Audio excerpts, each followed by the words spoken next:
आज हम शुरू करने जा रहे हैं अपने 9th क्लास का चैप्टर 1 जिसका नाम है orienting yourself the use of coordinates. इस चैप्टर का हमारा काम क्या है, मतलब इस चैप्टर में क्या क्या पढ़ना है, सबसे पहले हम ये देख लेते हैं। तो सबसे पहले हम टॉपिक्स पढ़ेंगे। Understanding the cartesian coordinate system क्या होगा बताऊंगा मैं आपको आगे। Identify the x axis, y axis and origin, ये सब क्या होता है ये भी बताऊंगा। Locate and prone points on the coordinates plane, ये सारे टॉपिक हम पढ़ेंगे, देख लेना, वो एक एक करके मैं बताते जाऊँगा आपको। ठीक है, क्या क्या टॉपिक्स है। तो स्टार्ट करते हैं। तो सबसे पहले कि कोऑर्डिनेट सिस्टम होता क्या है।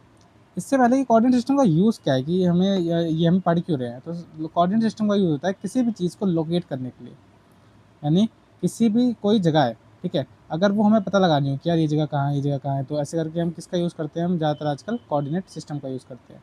कैसे, मैं आपको एक एग्जांपल देता हूँ नॉर्मल सा। जैसे कि मान लो कि आपका दोस्त कहीं रहता है, जैसे कि आपका दोस्त रहता है गोविंदपुरी में, ठीक है, और गोविंदपुरी में यहाँ पे 4 गलियाँ हैं। ये है क्या है, ये 4 है मेरी गली है, ये है मेरी स्ट्रीट नंबर 1, ये है मेरी स्ट्रीट नंबर 2, ये है मेरी स्ट्रीट नंबर 3 और ये है मेरी स्ट्रीट नंबर 4।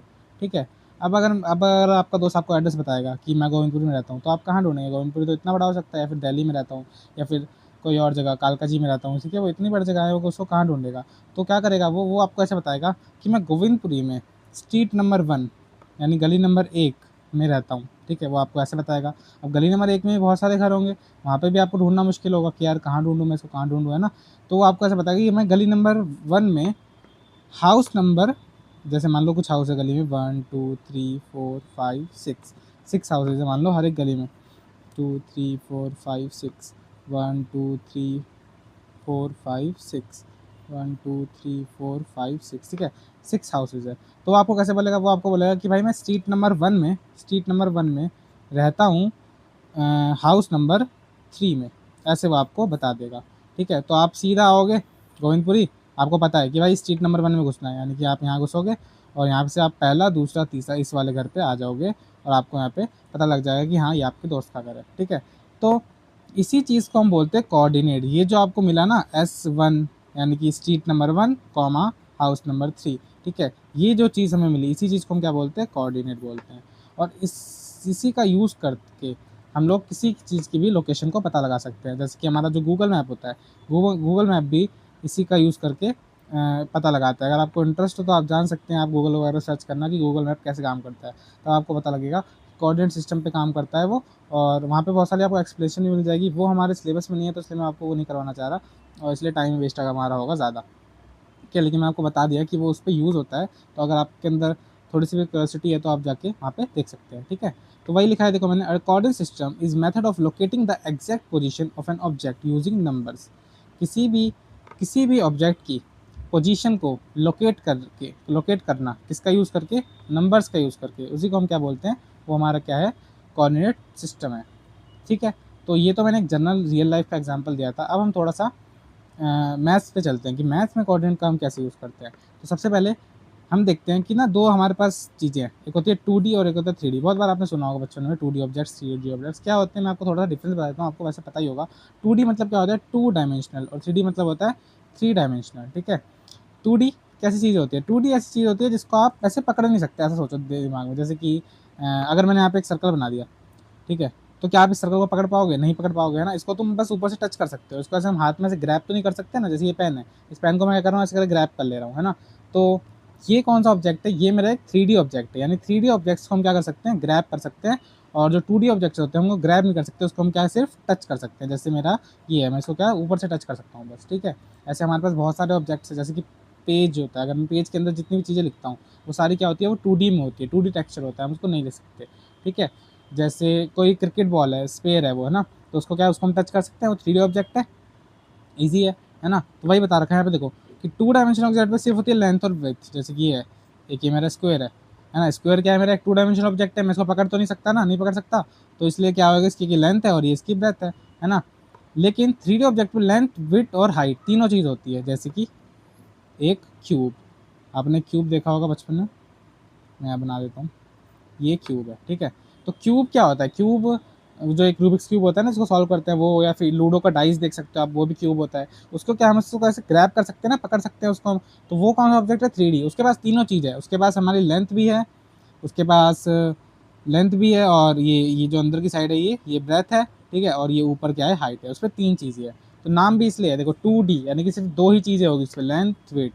3D यानी कि उसमें तीन चीज़ें होगी, लेंथ विड्थ और हाइट, तीनों चीज़ें उस पर होगी। ठीक है, आई थिंक ये समझ गए होंगे। फ्लैट फिगर्स होती हैं, हाँ जैसे मैंने बताया, जिसकी देखो जैसे फ्लैट है, ये भी फ्लैट है ना। ये कैसी होती है, सॉलिड फिगर्स विद डेप्थ, है ना, सॉलिड फिगर्स होती हैं। जैसे कि अगर मैं आपको देखूँ एक सिलेंडर, ठीक है, एक सिलेंड्रिकल चीज़ है मेरा, तो देखो इसके पास क्या है, ये हाइट है ना, और ये ऊपर क्या है, यहाँ पे इसका ये रेडियस है, ऊपर एक सर्कल है। तो देखो अगर मैं ऊपर से देखूंगा सिलेंडर को तो ऊपर मुझे एक सर्कल दिखेगा, सर्कल एक 2D ऑब्जेक्ट है।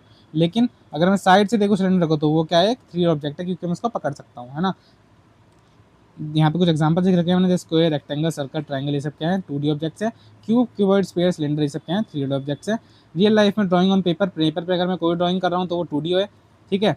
मैप्स जो होते हैं वो 2D होती है, हमारी जो फोटोज होती है वो 2D होती है, हम उनको ग्रैब तो नहीं कर सकते, ठीक है। वैसे ही 3D क्या होती है, बिल्डिंग्स, हमारी जो बिल्डिंग्स है ना, बॉल्स, बॉक्सेस, ह्यूमन बॉडी, ये सब क्या है, 3D ऑब्जेक्ट्स है। और ये क्या है, कवर्स एरिया ओनली और कवर्स वॉल्यूम स्पेस। देखो ऐसा है कि जो 2D ऑब्जेक्ट है वो सिर्फ एरिया घेरता है पेपर का, नहीं पेपर का सिर्फ इतना एरिया घेरा उसने, है ना। लेकिन 3D ऑब्जेक्ट क्या करता है, पेपर का तो एरिया घेरता भी है और साथ में ऊपर का वो सराउंडिंग भी घेरता है, तो उसको हम क्या बोलते हैं, वॉल्यूम बोलते हैं। कभी हम आगे पढ़ेंगे वॉल्यूम के बारे में, जो एक चैप्टर आएगा वॉल्यूम वाला उसमें पढ़ेंगे, ठीक है। तो आई होप आप 2D और 3D ऑब्जेक्ट के बीच में तो डिफरेंस समझ गए होंगे। अब उसी के हिसाब से हमारे कुछ कोऑर्डिनेट सिस्टम बने हैं। सबसे पहले एक 1D कोऑर्डिनेट सिस्टम, 1D मतलब जो सिर्फ एक डायमेंशन में चले, यानी कि हमारी नंबर लाइन। अगर मैं आपसे पूछूं कि भाई थ्री जो नंबर जो है उसकी लोकेशन बताओ तो कहाँ होगी, ये लोकेशन। मैं अगर आपसे पूछूं कि -3 की लोकेशन बताओ तो वो यहाँ पे होगी। अगर मैंने एक पॉइंट बना दिया यहाँ पे, ये पॉइंट मैंने बोला कि रेड वाले पॉइंट की लोकेशन क्या है, तो आप बोल दोगे -5, है ना। अगर मैं पूछूं आपसे कि भाई पिंक वाले पॉइंट की लोकेशन क्या है, तो आप बोल दोगे 5, ठीक है। तो ये हमारा 1D कोऑर्डिनेट सिस्टम होता है, जो कि सिर्फ लेफ्ट और राइट यानी कि हॉरिजॉन्टली काम करता है। इसके बारे में हमें कुछ नहीं पढ़ना, ये तो बस ऐसे ही मैंने आपको बताने के लिए दिया है। हमें क्या, हमारे लिए मेन है 2D कार्टेशियन कोऑर्डिनेट सिस्टम, इसके बारे में हमें डिटेल में पढ़ना है। तो ये कैसा है, सिंपल सा। 1D क्या था, एक नंबर लाइन थी हॉरिजॉन्टली। अब आप अगर एक नंबर लाइन हॉरिजॉन्टली, और ये क्या हो गया, एक नंबर लाइन हॉरिजॉन्टली, ये कैसा हो रहा है, थोड़ा सा एक सेकंड, पेन चेंज कर लेता हूँ, थोड़ा अजीब सा आ रहा है ये वाला पेन, ये भी अजीब आ रहा है, ये ठीक लग रहा है, ठीक है। चलो, तो मान लो एक नंबर लाइन मेरी क्या है, हॉरिजॉन्टली, यहाँ पे 0, यहाँ पे 1, यहाँ पे 2 और डॉट डॉट डॉट इन्फिनिटी तक होगा, यहाँ पे -1, यहाँ पे -2, ठीक है। अब मैंने एक और नंबर लाइन बना दी इसी के अलॉन्ग, यानी कि सेम इसी कोऑर्डिनेट के अलॉन्ग एक और नंबर लाइन मैंने बना दी।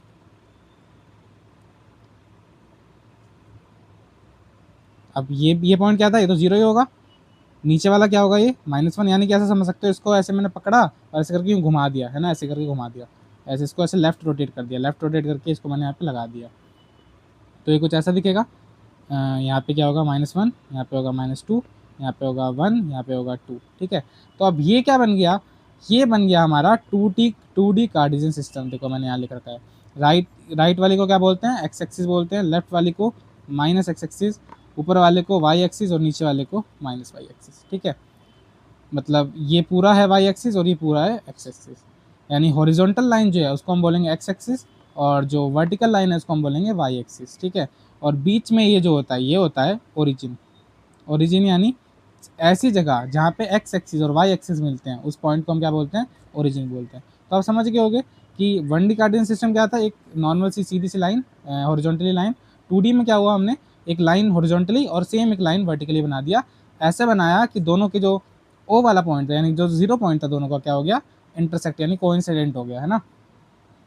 आई होप ये समझ गए होंगे आप कि 2D कोऑर्डिनेट सिस्टम क्या है, बता रखा है मैंने। A plane formed by 2 perpendicular number lines, यानी कि एक नंबर लाइन हमारी ये रही, एक नंबर लाइन हमारी ये रही, इसी को हम क्या बोलेंगे, कोऑर्डिनेट सिस्टम, ठीक है। कोई पूछे कोऑर्डिनेट सिस्टम बना दो तो ऐसा बना दो, ठीक है, सिंपल। अब नंबर्स मैं डिनोट कर देता हूँ, जैसे देखो मैंने यहाँ पे लिखा है 1 2 3 4 5, इन्फिनिटी तक जाएंगे यहाँ भी। और ये मैंने यहाँ कैसे लिख दिया, यहाँ पे ये हटा देता हूँ वरना लगेगा कि -इन्फिनिटी लिख रखा है, ठीक है। इन्फिनिटी तक जाएगा और यहाँ पे क्या होगा, -इन्फिनिटी तक जाएगा। ऊपर भी क्या होगा, इन्फिनिटी तक, और नीचे भी क्या होगा, -इन्फिनिटी तक। आपकी मर्जी, जहाँ तक आपको नंबर्स लिख जाने हैं, ठीक है। चलिए, अब क्या करते हैं, अब थोड़ा सा इसमें पॉइंट्स हम देखते हैं कि इसके पॉइंट्स को हम लिखते कैसे हैं। चलो, मतलब किसी इस पे पॉइंट पे हम ढूंढेंगे कैसे कि इस कोऑर्डिनेट सिस्टम पे अगर मान लो मैंने एक पॉइंट आपको ऐसा बना दिया, ये रहा रेड वाला पॉइंट। अब मैं आपसे पूछूं कि इस रेड वाले पॉइंट की पोजीशन बताओ, तो कैसे पोजीशन बतानी है आपको? सिंपल सा तरीका है इसकी पोजीशन बताने के लिए, क्या कि पहले हम क्या देखेंगे, पहले हम एक्स एक्सिस में चलेंगे और फिर हम वाई में चलेंगे। याद रखना हमेशा पहले एक्स में जाना है फिर वाई में। तो यहाँ से मैं अपना निकला, मैं ओरिजिन पे हूँ, समझ आप ऐसा समझ करो आप हमेशा ओरिजिन पे बैठे हुए हो, ठीक हो, आप ओरिजिन पे बैठे हो, आपको जाना है इस वाले पॉइंट पे।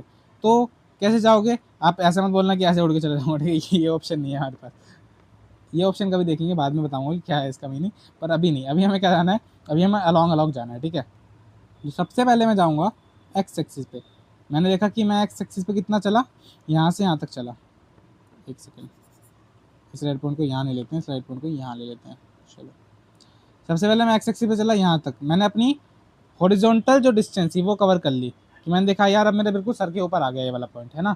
अब जैसे ही ये सर के ऊपर आ जाएगा, अब क्या जाओगे, अब इसकी तरफ भरो। पहुंच गए ना इस पॉइंट पे। अब हमने करा क्या, हमने देखा कि भाई मैं एक्स एक्सिस में तो 2 यूनिट चलाऊं, ठीक है, और वाई एक्सिस में भी कितना यूनिट चलाऊं, 2 यूनिट। तो इस पॉइंट का जो कोऑर्डिनेट होगा वो क्या होगा, 2,2। समझ गए? आई होप क्लियर होगा, बड़ा आसान है इसको ढूंढना, ठीक है। कैसे चलना है आपको, पहले आपको एक्स एक्सिस में चलना है, फिर किस में चलना है, फिर वाई एक्सिस के अलॉन्ग चलना है, सिंपल सी बात है, ठीक है। सबसे आसान तरीका यही है इसमें पहुंचने का। अब देखो, अब आप एक और हम पॉइंट लिख लेते हैं, जैसे कि मान लो मैं एक ये वाला पॉइंट ले लेता हूँ। मैं पूछूँ, ये नहीं, ये सेम कलर से नहीं लेता, अलग कलर से ले लेता हूँ, जैसे कि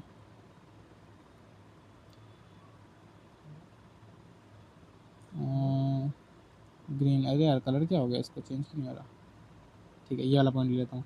मान लो मैंने ये वाला पॉइंट को लिखा यहाँ पे। अब मैंने पूछा कि पैरेलल पॉइंट पे मुझे पहुँचना है, तो कैसे पहुँचूंगा, यहाँ से चलूँगा, यहाँ पहले एक्स एक्सिस में चला, आ गया -3 तक, ठीक है। फिर वाई एक्सिस में, अब देखा मेरे सर के ऊपर आ गया, तो अब मैं उसकी तरफ बढ़ूंगा, बढ़ गया तो यहाँ पहुँच गया। अब कैसे चला, -3 तक में, -3 यूनिट, यानी कि 3 यूनिट में कहाँ चला, लेफ्ट चला, और फिर बाकी की 2 यूनिट में चला ऊपर। तो इस पॉइंट का कोऑर्डिनेट हो जाएगा -3,2, ठीक है, सिंपल सी बात है, समझ गए। चलिए, अब आप आगे देखते हैं, इस वाले पॉइंट को भी आप देख लिया कि कैसे हम पता लगा सकते हैं। अब इसी तरीके से हम कोई भी पॉइंट कोऑर्डिनेट सिस्टम में पता लगा सकते हैं, और हमेशा उसको लिखने का फर्ज है। ऐसा ये मत पूछना मुझसे कि हम इसको 2,3 लिख सकते हैं, नहीं लिख सकते। क्यों? क्योंकि एक रूल होता है। हमने क्या रूल बनाया, हमने रूल बनाया है कि हम पहले एक्स वाला लिखेंगे और बाद में वाई वाला। पहले हम लिखेंगे एक्स और फिर बाद में वाई। हमेशा इसको ऐसे ही नोट करना, कभी भी वाई कॉमा एक्स नोट नहीं कर सकते आप, ये गलत हो जाएगा, आपके मार्क्स बिल्कुल 0 मिलेंगे आपको। इसलिए वाई कॉमा एक्स कभी भी आप नहीं करना, गलत बात है, ठीक है। हमेशा कैसे डिनोट करना है, हमें एक्स कॉमा वाई के फॉर्मेट में डिनोट करना है, ठीक है। चलिए, अब और देख लेते हैं।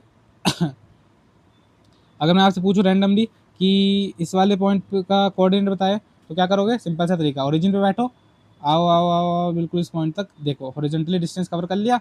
अब देखा कि पॉइंट आ गया सर के ऊपर, अब आ जाओ इधर। तो हमने एक्स में कितना कवर किया, -4, और वाई में कितना कवर किया, -3। तो इस वाले पॉइंट के कोऑर्डिनेट हो जाएंगे -4,3, ठीक है। तो किसी भी पॉइंट के कोऑर्डिनेट से हम उस पॉइंट को ढूंढ सकते हैं, या फिर उस पॉइंट से उसके कोऑर्डिनेट को ढूंढ सकते हैं कार्डिनल प्लेन में, ठीक है। दोनों उल्टे सीधे, मतलब वाइस वर्सा बिल्कुल पॉसिबल है, ठीक है। अगर मान लो मैं आपसे बोलूँ कि एक ऐसा पॉइंट ढूंढो जिसका कोऑर्डिनेट 5,-3 हो, ठीक है, ऐसा कोऑर्डिनेट ढूंढो। तो सबसे पहले हम देखेंगे 5 मतलब एक्स की वैल्यू दे रखी है, क्यों? क्योंकि रूल ही यही कहता है कि एक्स पहले लिखना है, वाई बाद में लिखना है, ठीक है। तो एक्स की वैल्यू दे रखी है 5। तो चलिए, तो यहाँ ये रही एक्स की वैल्यू 5, ठीक है, यहाँ तक आ गया मैं चल के। अब वाई क्या है, -3। वाई -3 ऊपर है, नीचे है, नीचे है, तो यहाँ पे वाई -3 है, ठीक है, सिंपल सी बात, समझ गए होंगे आई थिंक, ठीक है। तो हमारा जो नेक्स्ट टॉपिक है वो क्या है, the 2D Cartesian coordinate system.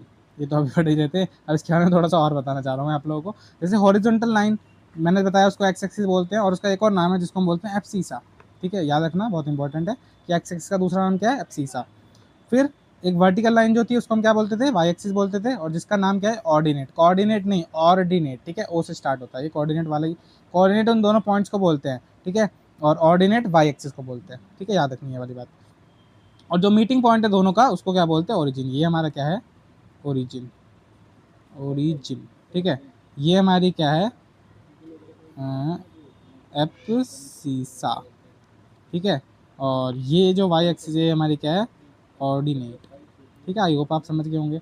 अब अब देखो, यहाँ पे ना 4 खाने बन रहे थे, देखो ये रहा, दिख रहा है ना, 1 2 3 4। तो अब क्या करेंगे, इसका भी कुछ ना कुछ नाम रख देंगे हम लोग, क्योंकि इसको खाने बोलेंगे तो अजीब लगेगा ना थोड़ा सा। रूम्स समझ सकते हो आप, है ना। तो वैसे ही, तो जो पहला रूम था उसका नाम दे दिया फर्स्ट क्वाड्रेंट। थोड़ा कलर अच्छा से ले लेता हूँ, लाइट कलर थोड़ा। जो पहला रूम था उसका नाम क्या रख दिया, फर्स्ट क्वाड्रेंट, ठीक है। और फिर जो दूसरा रूम था उसका नाम रख दिया सेकंड क्वाड्रेंट। तीसरे रूम का नाम रख दिया थर्ड क्वाड्रेंट। चौथे रूम का नाम रख दिया फोर्थ क्वाड्रेंट, ठीक है। क्वाड मतलब चौथा हिस्सा होता है ना, इसलिए इसका हमने क्वाड्रेंट रखा। ऐसा बोलते नहीं है कि क्वाड मतलब क्या होता है, चौथा हिस्सा होता है। हाफ मतलब क्या होता है, 2 हिस्से, है ना, ऐसे। चलो, तो क्वाड, तो first quadrant, second quadrant, third quadrant. अच्छा, याद रखना एंटी क्लॉकवाइज नाम रखे हुए हैं, उल्टा मत लिख देना आप लोग। एंटी क्लॉकवाइज यानी कि ऐसे करके, क्लॉक ऐसे घूमती है ना, और इसके नाम हमने ऐसे उल्टा करके रखे हुए हैं, एंटी क्लॉकवाइज। तो इसमें कंफ्यूज मत हो जाना आप, ठीक है। चलिए, तो अब यहाँ पे ये मैंने क्या लिख रखा है, प्लस प्लस प्लस माइनस, ये सब क्या लिखा है ये भी समझाता हूँ आपको, देखो ध्यान से।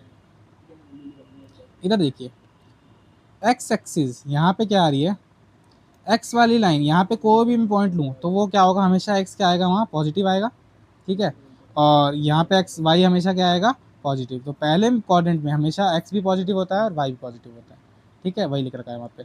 वैसे ही यहाँ पे एक्स नेगेटिव होगा और वाई क्या होगा, ऊपर की साइड पॉजिटिव होगा, तो माइनस प्लस, ठीक है।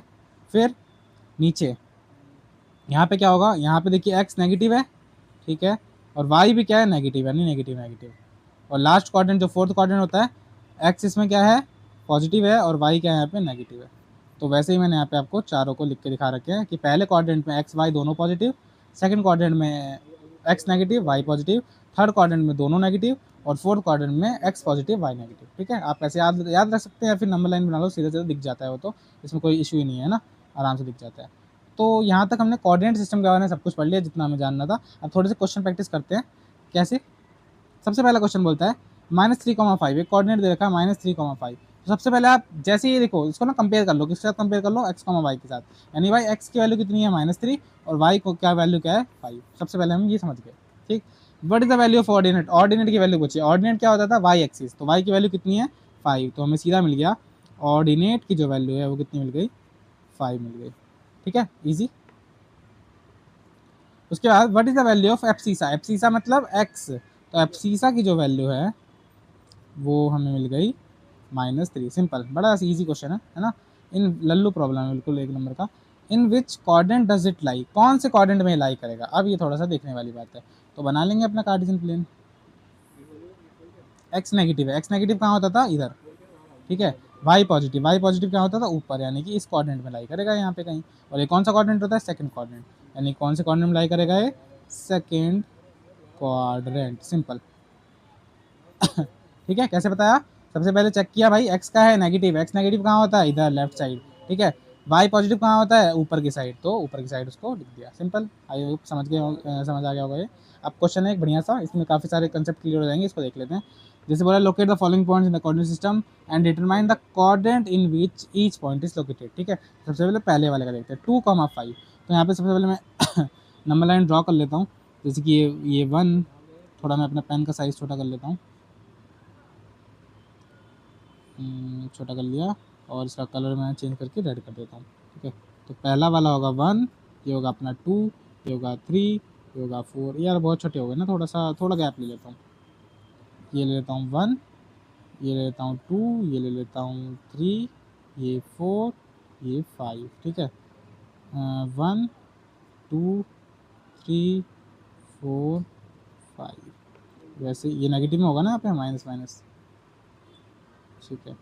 ऊपर यहाँ पे क्या हो जाएगा, 1, बीच में क्या है, बीच में तो 0,0 है। 1 2 3 4, ज़्यादा ऊपर का है नहीं, कोई बात नहीं, ऐसे बुला देते हैं।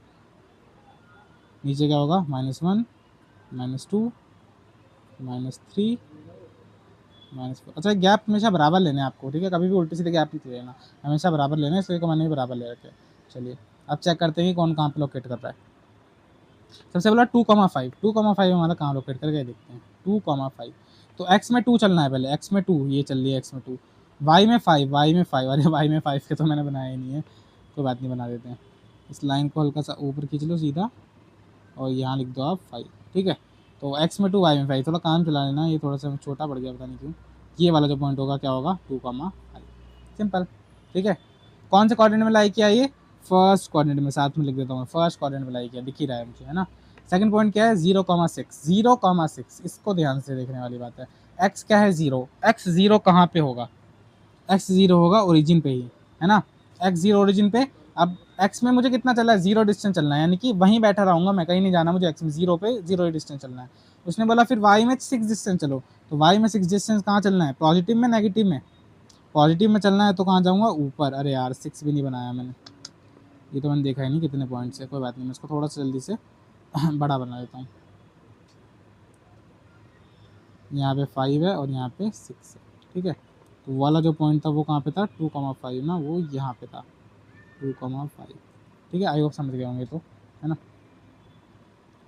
चलिए अब कौन सा पॉइंट बोला इसने, मेरे पास वाइट पेन क्यों नहीं है, ये रहा वाइट, डन, ठीक है। चलिए अब देखो, हाँ क्या बोला उसने 0,6, यानी कि x तो मैं 0 पे ही बैठा हूँ, x में मुझे बिल्कुल नहीं चलना, वहीं पे बैठे रहना है। और y में क्या चलना है 6 डिस्टेंस, यानी कि वाला पॉइंट यहाँ आएगा 0,6।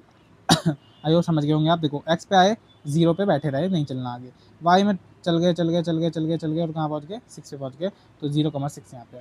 अब ये जो पॉइंट है ये कौन से कोऑर्डिनेट में लाई करता है, ये तो भाई किसी में भी नहीं है, फर्स्ट में भी नहीं है, सेकंड में भी नहीं है, दोनों के बीच में है। और बीच में नहीं बोलते, हम इसको बोलते हैं ऑन दी एक्सिस। कहाँ पे लाई करता है ये, ऑन दी, कौन से एक्सिस पे लाई कर रहा है, वाई एक्सिस पे, तो क्या लिख देंगे वाई एक्सिस, ठीक है। आई होप आपको ये समझ आ गया होगा, ठीक है, इजी सा है। वैसे इसने बोला -7,0, -7 यानी कि एक्स में कहाँ चलना है -7, तो यहाँ पे भी नहीं बना रखा है मैंने, बना देता हूँ मैं, ये -6 और ये मान लो -7, ठीक है। चलो तो x में कहाँ तक जाना है -7 तक, तो x में आ गया -7 तक। y में कितना चलना है 0, मतलब y में चलना ही नहीं है, यानी ये वाला पॉइंट यहीं पे लाई करेगा। कौन सा पॉइंट है ये -7,0, ठीक है। ये कौन से कोऑर्डिनेट में लाई करता है, कोई से कोऑर्डिनेट में लाई नहीं करता, एक्सिस के ऊपर। कौन से एक्सिस के ऊपर लाई कर रहा है, एक्स एक्सिस के ऊपर, ठीक है। आई होप आपको ये समझ आया होगा, ठीक। तो जीरो वाले बहुत इंपॉर्टेंट होते हैं, काफ़ी ज़्यादा बच्चों को कंफ्यूज करते हैं लोग कि वो कहाँ नहीं करेगा कहाँ लाई नहीं करेगा, तो समझ सकते हैं हम इजीली कि देखो जब x 0 है तो इसका मतलब x में हमें बिल्कुल नहीं चलना, ठीक है, x में नहीं चलना, सिर्फ कहाँ चलना है y में। तो वो पॉइंट कहाँ लाई करेगा, y एक्सिस के ऊपर ही लाई करेगा कहीं ना कहीं, है ना। वैसे ही जब पॉइंट y में 0 यानी कि y में मुझे कहीं नहीं चलना है, यानी कि सिर्फ और सिर्फ वो x एक्सिस के ऊपर लाई करेगा, ठीक है। आई होप क्लियर होगा। अगला पॉइंट है -3,6, चलिए -3,6 देखते हैं। x में -3, x में -3 चल गया मैं यहाँ तक, ठीक है। फिर y में क्या है -6, तो नीचे कहीं होगा -5 -6, ठीक है। यानी यहाँ पे कहीं होगा -3,6, यहाँ पे वाला पॉइंट कहीं लाई करेगा -3,-6, ठीक है। कौन से कोऑर्डिनेट में लाई किया है वाला, फोर्थ कोऑर्डिनेट में। ओह फोर्थ लिख दिया, देखो गलती कर दी, थर्ड कोऑर्डिनेट में। यही मैं आपको सिखा रहा था कि ऐसे बच्चे गलती कर देते हैं। ठीक है, थर्ड कोऑर्डिनेट में हम ये लाई करेगा। चलिए अब आगे देखते हैं। अब अगला है 0,8, यानी x में 0 चलना है और y में -8 चलना है। जगह ही नहीं है मेरे पास तो -8 चलने की, आप पर समझ सकते हो आप, ये वाला आप खुद कर लेना होमवर्क बना के खुद ही, ठीक है। दिख जाएगा आपको ये वाला पॉइंट कहीं इधर y एक्सिस पर लाई करेगा, तो कहाँ लाई करेगा y एक्सिस पे, अगर to be exact -y axis पे लाई करेगा, है ना। और 5,0, 5,0 यानी कि x में 5 चल गए और y में 0, यानी कि ये वाला पॉइंट होगा 5,0, ठीक है, सिंपल सा। आई होप आपको यहाँ तक तो क्लियर होगा, ये ईजी सा है बहुत ज़्यादा, है ना, कोऑर्डिनेट सिस्टम। अब आप कोई भी कोऑर्डिनेट सिस्टम के क्वेश्चन आराम से कर सकते हो जिसमें हमें कोऑर्डिनेट फाइंड करने हैं या फिर किसी पॉइंट को दर्शाना है, समझ गए, ठीक है। अब आगे देखते हैं, कुछ कुछ और क्वेश्चन मैं यहाँ पे प्रैक्टिस के लिए लाया हूँ। काफ़ी सारे मैंने डिफरेंट डिफरेंट क्वेश्चन लिए हैं ताकि आप थोड़ा सा आपकी जो थिंकिंग है वो अच्छी हो जाए, ठीक है। Answer the following question, a point lies, कुछ हिंट दे रखी है मैंने यहाँ पे, ठीक है, उस हिंट के अकॉर्डिंग आपको नाम करना है। अ पॉइंट लाइज, एक पॉइंट है वो कहाँ लाई करता है, 4 units to the right of the origin. चलो तो पहले कार्टेशियन प्लेन बना लेते हैं। ये रहा अपना कार्टेशियन प्लेन, मतलब अपना कोऑर्डिनेट एक्सिस, ठीक है। अच्छा कोऑर्डिनेट एक्सिस को हम कार्टेशियन प्लेन भी बोलते हैं, दूसरा नाम है उसका। चलिए तो ये कौन है, ये अपना ओरिजिन है। यहाँ पे 1 होगा, यहाँ पे 2 होगा, यहाँ पे 3 होगा, यहाँ पे 4 होगा, यहाँ पे 5 होगा, यहाँ पे -1 होगा, यहाँ -2 होगा, यहाँ -3 होगा, यहाँ -4 होगा, यहाँ -5 होगा, यहाँ पे भी -1 होगा, यहाँ -2 होगा, यहाँ -3 होगा, यहाँ -4 होगा, यहाँ -5 होगा, यहाँ पे 1 होगा, 2 होगा, 3 होगा, 4 होगा और 5 होगा, ठीक है। ये वाई एक्सिस, ये अपनी एक्स एक्सिस, ये नेगेटिव वाई और ये नेगेटिव एक्स, ठीक है। आई होप ये समझे होंगे आप। अब क्या करना है, अब 4 units to the right of the origin, यानी कि ओरिजिन से कितना चलना है, 4 यूनिट्स राइट चलना है। ओरिजिन पे बैठे हम और कहाँ जाना है, 4 यूनिट राइट, यानी कि यहाँ तक पहुँच गए। ठीक है, क्वेश्चन के साथ साथ चलेंगे बिल्कुल। फिर बोला है 3 units above the x axis, x axis से 3 यूनिट ऊपर चलना है, यानी कि 1 1 2 3, यानी कि कहीं यहाँ पे वाला पॉइंट हमारा इस जगह पे पॉइंट होगा। और क्या होगा, x में 4 चले और y में 3, तो 4,3। वट आर द कोऑर्डिनेट्स, क्या होंगे इसके कोऑर्डिनेट, 4,3। और कौन सा कोऑर्डिनेट में लाई करेगा, फर्स्ट कोऑर्डिनेट में। ठीक है, आई होप ये क्लियर होगा। बड़ा इजी सा क्वेश्चन था, लेकिन सोचने वाला क्वेश्चन था और काफ़ी ज़्यादा इंटरेक्टिव टाइप क्वेश्चन था, है ना।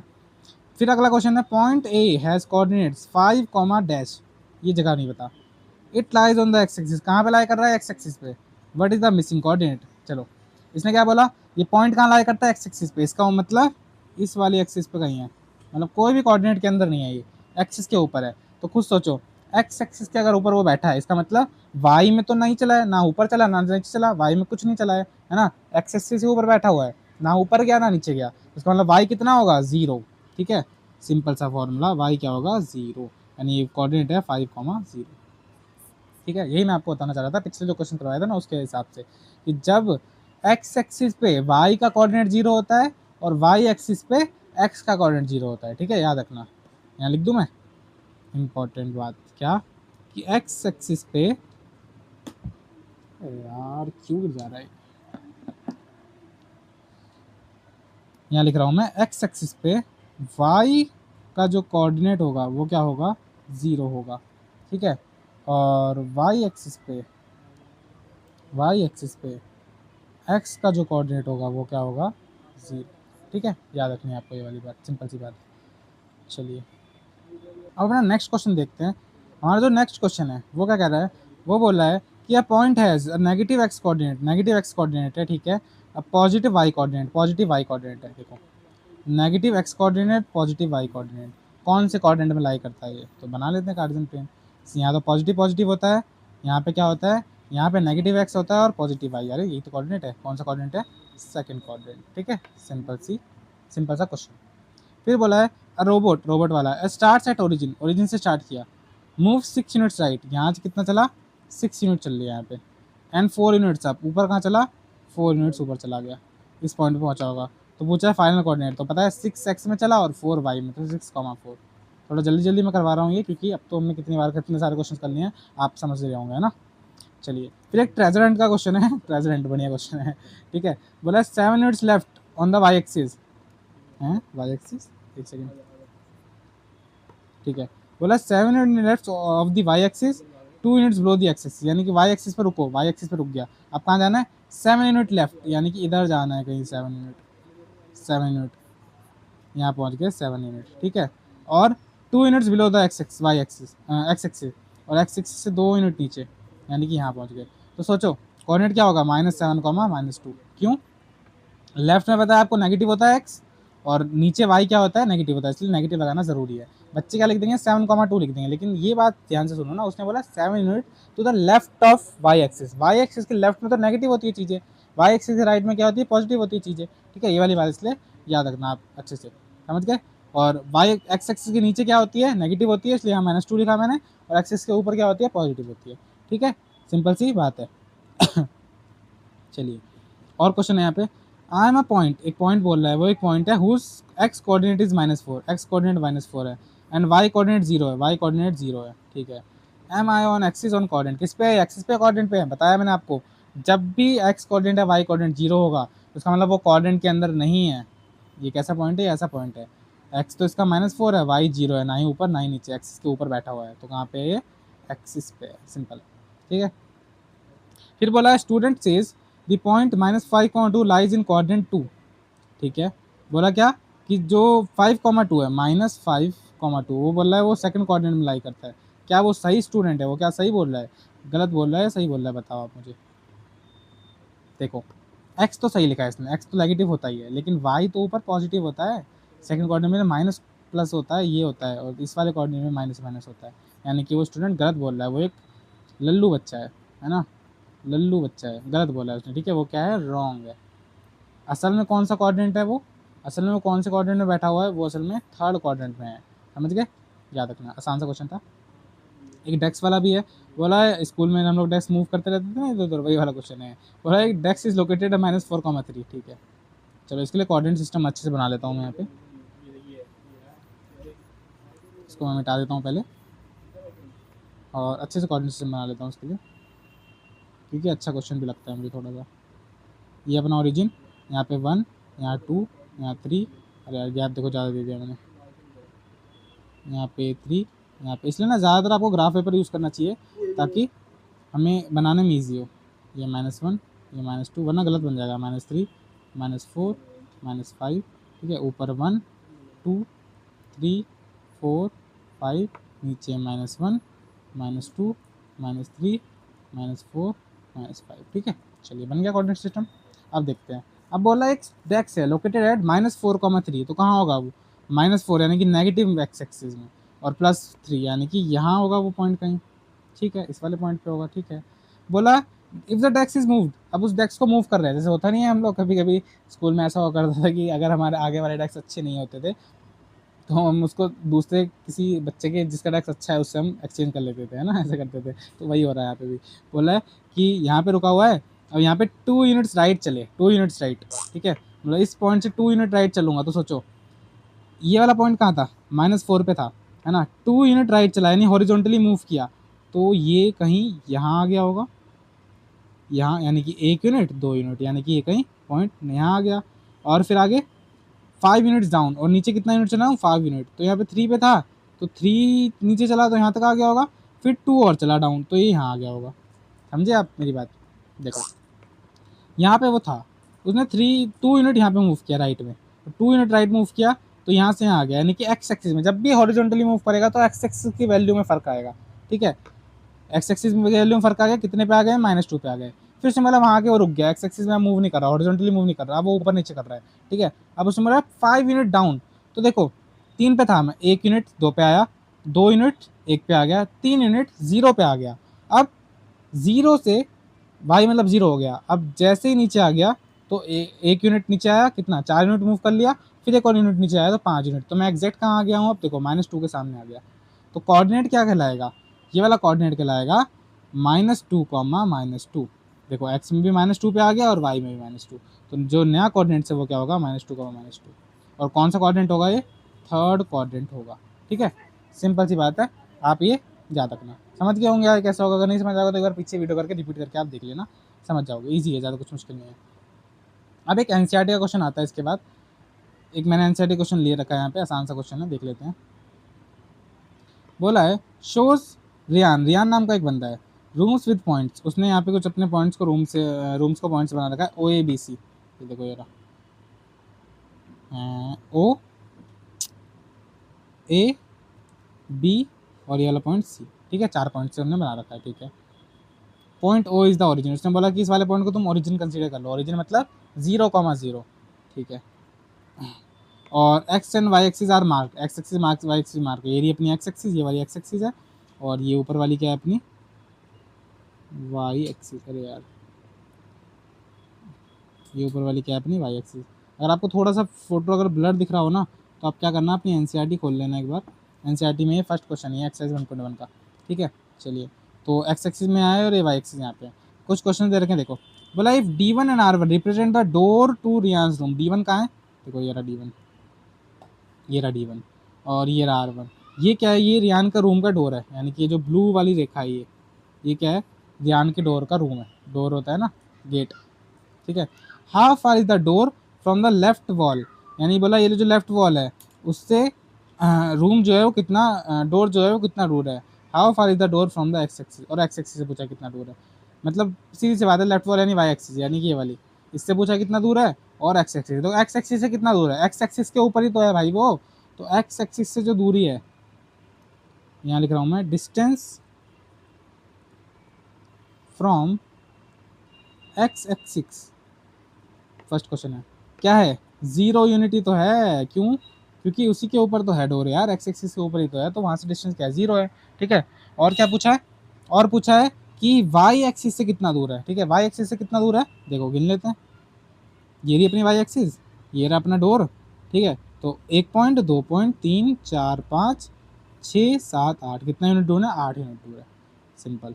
तो डिस्टेंस फ्रॉम वाई एक्सिस कितना है? 8 यूनिट, ठीक है। अब मैं समझ गए। अब अच्छा, जब भी आप डिस्टेंस की बात करेंगे ना, तो कभी भी आप नेगेटिव वैल्यू मत लेना, क्यों? क्योंकि यार डिस्टेंस का भी नेगेटिव थोड़ी ना हो सकती है, उसको आप हमेशा कैसे लोगे? यूनिट्स में लोगे, या फिर अगर कोई उसमें यूनिट दे रखी है तो उसमें लेंगे, ठीक है। चलिए, बोला what are the coordinates of D1, D1 के कोऑर्डिनेट्स पूछा है, तो देखो D1 कहाँ पे है, इसको थोड़ा मिटा देते हैं, ये रहा D1, ये रहा अपना।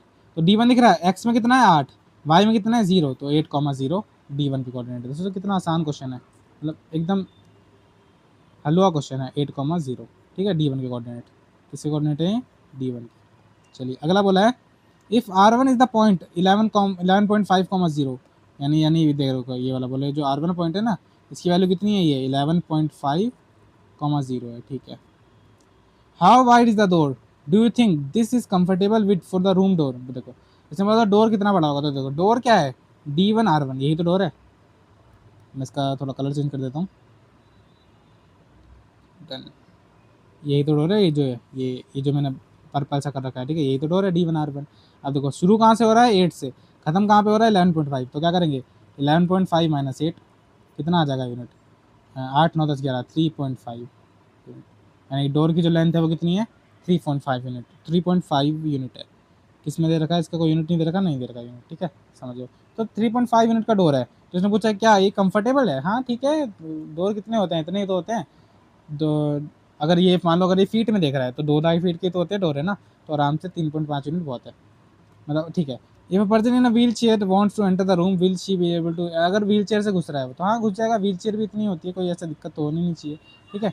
चलिए अब बोला अगला, इफ B1 पॉइंट का वैल्यू दे रखा है 0.0,1.5, B1 कहाँ है? B1 पॉइंट कहाँ है भाई? Represent the ends of the bathroom door, अच्छा ये रहा B1 दिख रहा है, मैंने पहले ही मार्क कर दिया इसलिए नहीं दिख रहा था। चलिए, तो ये जो B1 है ये क्या है? बाथरूम के डोर को B1 एंड B2, अच्छा B1 एंड B2 जो है, यानी कि ये पूरा ये क्या है? ये बाथरूम का डोर है, इतना सा, देखो ये अपना बाथरूम का डोर है। B1 के कोऑर्डिनेट क्या है? B1 के कोऑर्डिनेट है 0,1.5, इसके कोऑर्डिनेट है 0,1.5, B2 के कोऑर्डिनेट है 0,4, 0,4, ठीक है। चलिए बोला है represent the ends of the bathroom door, ठीक है, यानी कि ये क्या बाथरूम डोर के एंड को रिप्रेजेंट करते हैं दोनों point. If the bathroom door is the bathroom door narrower और वाइडर देन द रूम, यानी कि वो उससे नैरो या छोटा है, नैरो है या फिर वाइड है, यानी जो एक्चुअल हमारा डोर है बाथरूम डोर से छोटा है कि बड़ा है? छोटा होना चाहिए, सीधी सी बात है, फिर भी देख लेते हैं कैलकुलेट करके। कैसे कैलकुलेट करेंगे? वही अपना वही वाला फॉर्मूला, क्या यहाँ से यहाँ तक क्या है? तो 4 माइनस, ये पेन तो चलिए ना, 4 माइनस 1.5 कितना आ जाएगा? 2.5, है ना। तो 2.5 3.5 से छोटा है, बिल्कुल छोटा है, तो लिख देंगे yes bathroom door is narrower than the actual door, ठीक है। तो ये एक्सरसाइज 1.1 का एक ही क्वेश्चन था, इसको एक्सरसाइज में एक ही क्वेश्चन है, तो ये आप समझ गए होंगे आई थिंक, ठीक है। अब इसका आप क्या कर सकते हो? प्रैक्टिस कर सकते हो इजीली, ठीक है। चलिए अब जो हमारा नेक्स्ट टॉपिक है उसके बारे में पढ़ते हैं। नेक्स्ट टॉपिक है हमारा डिस्टेंस बिटवीन 2 पॉइंट्स, यानी 2 पॉइंट्स के बीच हम डिस्टेंस कैसे फाइंड करेंगे।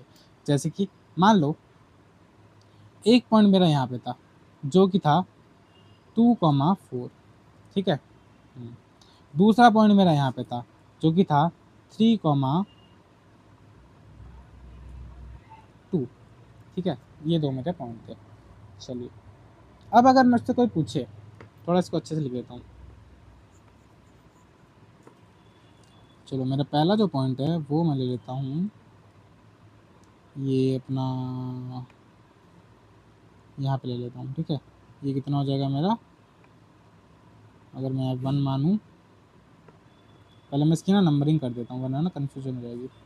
चलिए एक सेकेंड, ये अपना 1 है, ये अपना 2 है, ये अपना 3 है, ये अपना 4 है, ठीक है। चलिए और ये अपना 1 है, ये अपना 2 है, ये अपना 3 है, ये अपना 4 है। चलिए अब उसने बोला कि यार एक पॉइंट था, पी पॉइंट था, पी पॉइंट जो कि था यहाँ पे 2,2 पे, ठीक है। और एक पॉइंट था यहाँ पे, एक पॉइंट यहाँ पे था, क्यू पॉइंट जो था 4,1। ठीक, दोनों पॉइंट थे हमारे। अब अगर कोई मुझसे पूछे कि यार इन दोनों पॉइंट के जो बीच का डिस्टेंस है, अरे यार ये क्या ले लिया मैंने, गलती से कुछ भी ले लेता हूँ यार, थोड़ा कलर चेंज कर लेते हैं, इसका ब्लू कर लेते हैं, डन। अगर मैं पूछूं कि भाई ये जो डिस्टेंस है, ये डिस्टेंस मुझे बताओ कितना है, तो मैं कैसे कैलकुलेट करूँगा, तो उसको हम इजी कैलकुलेट कर सकते हैं पाइथागोरस थ्योरम का यूज़ करके। अब जो प्रूफ है मैं थोड़ा सा आपको बता देता हूँ कि कैसे इसका प्रूफ, मतलब इसका एक फॉर्मूला मिल जाता है, मैं डिस्टेंस फॉर्मूला मिलता है, उसका प्रूफ बता देता हूँ जल्दी से कि सिंपल सा होता है बड़ा ही। देखो ये डिस्टेंस मुझे बतानी है, ठीक है,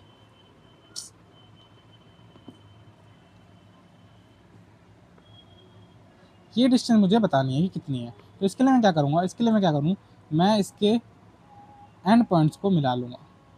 मिला लिया, अभी मुझे क्या दिख रहा है, ये मुझे एक राइट एंगल ट्रायंगल दिख रहा है ना। अब ध्यान से देखो, ये पॉइंट, अगर मैं इस पॉइंट को मान लो ये पी था, ये क्यू था, ये पॉइंट मान लो आर, है ना। अगर मैं आपसे पूछूं आर और क्यू, आर क्यू की जो डिस्टेंस है वो कितनी है, देखो ये आर शुरू हो रहा है 2 से और ख़त्म कहाँ हो रहा है 4 पे, यानी कि 2 से 4, यानी कि दोनों के बीच का डिस्टेंस कितना होगा, 2 यूनिट ही तो होगा। 2 से लेकर मैं 4 कैसे जाऊँगा, 2 से पहले 3 पे जाऊँगा, फिर 3 से 4 पे जाऊँगा, तो कितना यूनिट चला, 2 यूनिट तो चला। तो ये जो डिस्टेंस है यहाँ तक की, ये कितनी होगी, 2 यूनिट होगी, ठीक है। और उसके बाद ये वाली जो होगी, ये वाई वाली, ये कितनी होगी, ये देख लेते हैं। आर कहाँ है, आर अगर मैं आपसे पूछूँ पी आर कितना है, तो देखो कितना यूनिट है, एक ही यूनिट, तो 1 से 2 पे जाने के लिए एक ही यूनिट है ना। अब मैं ये वाली डिस्टेंस नहीं बता सकता क्या, अगर मैं इसको हाइपोटेन्यूज मानूँ, तो बचपन में पाइथागोरस थ्योरम आपने पढ़ी होगी, बाय पाइथागोरस थ्योरम क्या था कि हाइपोटेनस का square is equal to perpendicular का स्क्वायर प्लस बेस का स्क्वायर। तो हाइपोटेनस कितना है यहाँ पे x, परपेंडिकुलर कितना है 1, बेस कितना है हमारा, ये रहा 2। देखो ये अपना परपेंडिकुलर होता था, ये अपना बेस होता था, याद रखना, ठीक है। ये जो है ये अपना परपेंडिकुलर, ये अपना बेस। तो 1 + 2 का होल स्क्वायर कितना आ जाएगा, x square is equal to 1 + 2 2 = 4, x is equal to 4 + 1 5, और स्क्वायर उधर जाके क्या बन जाता है, √2/5। ये आ गया अपना आंसर। ये तो मैंने बिना डिस्टेंस फार्मूला यूज़ करे बनाया। अब अगर मेरे को डिस्टेंस फार्मूला लगाना है, तो डिस्टेंस फार्मूला आप सिंपल सा लगा सकते हो, जिसका फार्मूला होता है x, यानी कि वो जो भी डिस्टेंस है उनके बीच, या x लिखते हैं, d लिख लेते हैं, d क्या होगा, अंडर रूट में x2 - x1 का whole square plus y2 - y1 का होल स्क्वायर। इसे हम क्या बोलते हैं, डिस्टेंस फार्मूला बोलते हैं। अब देखो इस डिस्टेंस फार्मूला का यूज़ करके मैं बिना पाइथागोरस थ्योरम के जल्दी से मैं इसको कर देता हूँ फटाक से, यहाँ नीचे कर लेता हूँ, डिस्टेंस इज इक्वल्स टू, चलो पहले मैं x1 और x2 देख लेता हूँ क्या है। इसको आप किसी को भी x1 मान सकते हो, किसी को भी x2 मान सकते हो। चलो मैंने इसको मान लिया, ये मेरा x1, y1, ठीक है। और ये वाला जो मेरा पॉइंट है ये क्या है, मेरे x2, y2। तो x1 की वैल्यू क्या है, 2 है, x2 की वैल्यू कितनी है, 4 है, तो चलिए लिख देते हैं। तो 2 - 4 का होल स्क्वायर, y1 की वैल्यू कितनी है, 2 है, y2 की वैल्यू कितनी है, 1 है, तो 2 - 1 का होल स्क्वायर, ठीक। d is equal to under root, ये कितना हो जाएगा, 2 का स्क्वायर, और ये कितना हो जाएगा, 1 का स्क्वायर, तो वही आंसर आ जाएगा अपना √5। तो यहाँ से भी सेम आ रहा है, यहाँ से भी सेम आ रहा है। अब इसका एक प्रूफ होता है डिस्टेंस फार्मूला का, पर आई थिंक प्रूफ करने की हमें कोई ज़रूरत भी नहीं है, क्योंकि प्रूफ हमारे पेपर में आता भी नहीं है। आप बस इसको समझ लिया, अगर आपको प्रूफ अगर चाहिए होगा तो आप मुझे कमेंट्स में बता देना, मैं उसको कभी एक शॉर्ट वीडियो बना दूंगा सिंपल सी, ठीक है। अगर आप जानने के लिए इच्छुक है कि ये डिस्टेंस फार्मूला आया कैसे, ठीक है। वरना अगर नहीं जानने के लिए इच्छुक है तो इसको सीधा आप याद कर सकते हैं। चलिए अब देखो, जैसे क्वेश्चन है find the distance between these points, in point के बीच का हमें डिस्टेंस फाइंड करना है। तो ये मैं आपको होमवर्क दे रहा हूँ, ये आपके लिए होमवर्क है, ये आप खुद करेंगे घर पर बैठ के। मैं आपको सेकंड वाला क्वेश्चन करवाऊंगा। बोला द डिस्टेंस बिटवीन पी, बोला एक पॉइंट पी है 2,3, और एक पॉइंट है हमारा क्यू, क्या है वो 2, अरे मैं थोड़ा सा ना इसको साफ साफ बना लेता हूँ। देखो एक पॉइंट है मेरा P जिसके कोऑर्डिनेट्स हैं 2,3, और दूसरा पॉइंट है मेरा Q जिसके कोऑर्डिनेट है 2,y, है ना। y की वैल्यू नहीं दे रखी उसने, तो देखो कितना बढ़िया क्वेश्चन है। y बोला दोनों के बीच का डिस्टेंस 8 यूनिट है, दोनों के बीच, दोनों पॉइंट के बीच क्या दे दिया, मुझे डिस्टेंस दे दिया। इसका मतलब d की वैल्यू दे दी है कितनी, 8। ये जो d हमने निकाला था यहाँ पे, इसी की वैल्यू इन्होंने हमें पकड़ा दी है, कितनी दी है, 8 दी है, ठीक है। पहली बात समझ गए। इसने मुझसे क्या पूछा, इसने मुझे y पूछा, तो आपकी मर्जी, किसी को भी y1 मान लो, किसी को भी y2 मान लो, मैंने आपको बता दिया। मैं बोल देता हूँ कि ये वाले जो पॉइंट्स है मेरे, ये मेरे x1, y1 है, और ये वाले जो मेरे पॉइंट्स है वो मेरे x2, y2 है। कुछ उल्टा भी मान लोगे ना आप, कोई दिक्कत नहीं, सही आंसर आएगा। तो डिस्टेंस फॉर्मूला लगा देते हैं, distance is equals to under root में x2 माइनस x1 का whole square plus y2 minus y1 का होल स्क्वायर, यही फॉर्मूला है। ठीक है, चलिए तो distance is equals to under root में x2 कितना है, ये रहा x2 कितना है 2 माइनस बाई x1 कितना है, ये रहा x1 कितना 2, दोनों 2 ये वाओ प्लस। ठीक है, अच्छा अब क्या है y2 कितना है मेरा, y2 मेरा y है तो उसकी जगह y लिख दूंगा, y1 मेरा कितना है 3 है तो उसकी जगह 3 लिख दूंगा।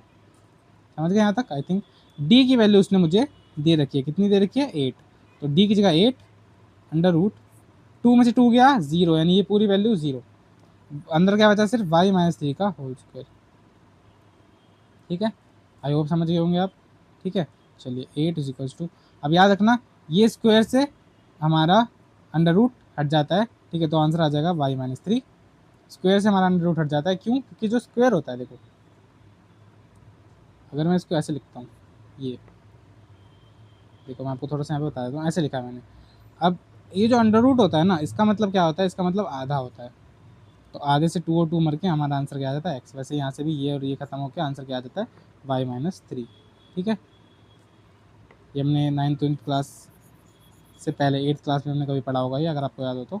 अब यहाँ से हमें y की वैल्यू निकालनी है, तो मुझे दिख रहा है ये 3 को उधर भेज दूंगा तो 8 + 3 इज इक्वल्स टू y, तो y आ जाएगा मेरा 11। ठीक है, सिंपल। तो ऐसे करके आप डिस्टेंस फॉर्मूला से या तो 2 पॉइंट के बीच डिस्टेंस बता सकते हैं, या तो उसका उल्टा कर सकते हैं, 2 पॉइंट के बीच डिस्टेंस पता है तो उसके कोऑर्डिनेट भी बता सकते हो आप। ठीक है, आपकी मर्जी है, मतलब वो जो सवाल पूछेंगे आपकी क्या मर्जी है, आपकी तो कोई मर्जी नहीं है। ठीक है, जैसा वो सवाल पूछे वैसा हमें जवाब देना है। ठीक है, तो आई होप आप यहाँ तक आप ये चीज़ समझ चुके होंगे डिस्टेंस फॉर्मूला। अब हमारा लास्ट टॉपिक रह रहा है जिसको हम क्या बोलते हैं, मिड पॉइंट फार्मूला बोलते हैं। मिड पॉइंट फार्मूला का मतलब क्या हुआ कि मान लो एक पॉइंट ये मेरा P था, एक पॉइंट, अरे यार शिट, एक पॉइंट मेरा P था और एक पॉइंट मेरा Q था। P के जो कोऑर्डिनेट थे वो थे x1, y1, और जो Q के कोऑर्डिनेट थे वो थे x2, y2। अगर मैं पूछूँ इनके जो बीच में एग्जैक्ट पॉइंट होगा, इनके बिल्कुल बीच एग्जैक्ट, उस पॉइंट के कोऑर्डिनेट मुझे आप बताओ x y, तो आप बता सकते हो इस फॉर्मूले की मदद से।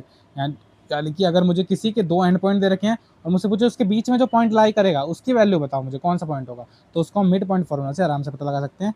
क्या होती है, x की वैल्यू आ जाती है x1 + x2/2, सिंपल, यानी कि दोनों का सम बाय 2, और y की वैल्यू, मिड पॉइंट है ना यार, नाम ही ऐसा है, y1 + y2/2। ठीक है, यानी जो हमारे कोऑर्डिनेट्स होंगे मिड पॉइंट के वो क्या होंगे, कोऑर्डिनेट्स वो क्या होंगे, वो होंगे x1 + x2/2, y1 + y2/2। इसे हम क्या बोलते हैं, मिड पॉइंट फार्मूला बोलते हैं। ठीक है, समझ गए? आई होप आप यहाँ तक इजीली समझ चुके होंगे। तो अब हम कुछ एनसीईआरटी के इंपॉर्टेंट क्वेश्चन कर लेते हैं। वैसे एनसीईआरटी में 15 से 16 क्वेश्चन है, लेकिन काफ़ी सारे सिमिलर टाइप के क्वेश्चन भी थे और इजी क्वेश्चन को मैंने नहीं लिया है। अगर आप चाहते हैं कि मैं सारे क्वेश्चन करवाऊँ तो आप मुझे कमेंट्स में बता देना कि हाँ एनसीईआरटी के पूरी सारे क्वेश्चन आप करवाओ, लेकिन मैं वो क्वेश्चन दे रहा हूँ जो कि थोड़े से अलग से क्वेश्चन थे, इसलिए वैसे टाइप के। ठीक है, तो चलिए करते हैं। The mid points of side, ये मिड पॉइंट के ऊपर क्वेश्चन है। The mid points of sides of the triangle ABC, तो बोला एक ट्राइंगल ABC, तो सबसे पहले वही बना लो, एक ट्राइंगल बना लिया हमने ABC। ठीक है, इसका ये पॉइंट है A, ये पॉइंट मान लिया B, ये वाला पॉइंट मान लिया C। ठीक है, चलो आर दी पॉइंट्स DE बोला कि इस ट्राइंगल ABC के कुछ मिड पॉइंट है DE और F, 3 मिड पॉइंट है इसके, यानी कि ABC के 3 मिड पॉइंट है DEF। तो लिख लेते हैं, पहला D, दूसरा E और तीसरा F। ठीक है, 3 मिड पॉइंट है इसके। चलिए अब बोल रहा है कि given that coordinates of DE and F are ये and find the coordinates of ABC। बोला कि इसका जो कोऑर्डिनेट है वो कितना है 5,1, D का, E का कितना है 6,5 और इसका कितना है 0,3। तो बोला कि इसके कोऑर्डिनेट, इसके कोऑर्डिनेट और इसके कोऑर्डिनेट बताओ, यानी क्वेश्चन उल्टा। अभी मैंने आपको सिखाया था कि अगर मुझे बाहर वाले पता है तो मैं अंदर वाले बता सकता हूँ, लेकिन उन्होंने उल्टा कर दिया। उल्टा कर देते हैं ये लोग, वही बात है ना कि ऐसा बच्चे बोलते नहीं, पढ़ाते कुछ और होता कुछ, इसलिए मैंने क्वेश्चन दिया हूँ ताकि आपको मतलब डाउट ना हो कि यार ये क्वेश्चन कैसे करेंगे, तो उल्टा पूछ रहा है बिल्कुल, है ना। क्योंकि देखो नॉर्मल तो आप कर लोगे, नॉर्मल में आपको इसकी वैल्यू दे दूंगा, सीधा वैल्यू डाल के सीधा आंसर आपका आ जाएगा, है ना। लेकिन जब ऐसा क्वेश्चन आ जाते हैं जिसमें क्या होता है कि हमें उल्टा करना होता है, ठीक है, उल्टा फॉर्मूला लगाना है, तो कैसे करेंगे वो वाला थोड़ा दिक्कत होता है। तो पहले मैं मान लूँगा, मैं इसके कोऑर्डिनेट मान लेता हूँ, इसके हैं x1, y1, इसके मान लेता हूँ x2 कॉमा y2, इसके मान लेता हूँ x3 कॉमा y3, ठीक है, 3 मैंने मान लिए। चलिए अब देखिए, पहले मैं इस लाइन को ले लेता हूँ, किस लाइन को, पहले मैं AC लाइन को ले लेता हूँ, AC, ये मेरी AC लाइन है, यानी कि ये वाली लाइन को मैंने ले लिया। इसके मिड में क्या है, पॉइंट है 5,1 है, ठीक है, इस लाइन को मिटा दो, ठीक है, 5,1 है। C कोऑर्डिनेट क्या माना है मैंने, x3 y3, क्या लिखा है मैंने, x3 कॉमा y3, ठीक है। A पॉइंट क्या माना है मैंने, x1 कॉमा y1।